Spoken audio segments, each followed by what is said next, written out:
أعوذ بالله من الشيطان الرجيم. بسم الله الرحمن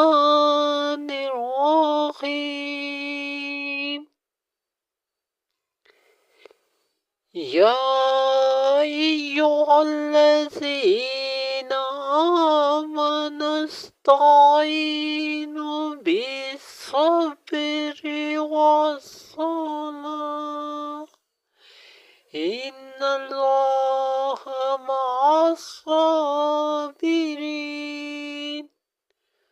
ولا تقولوا لمن يقتل في سبيل الله أموات بل أحياء ولكن لا تشعرون.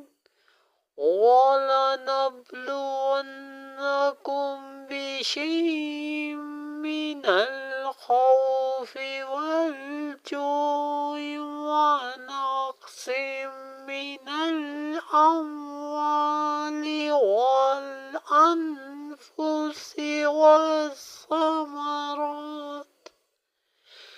وبشر الصابرين.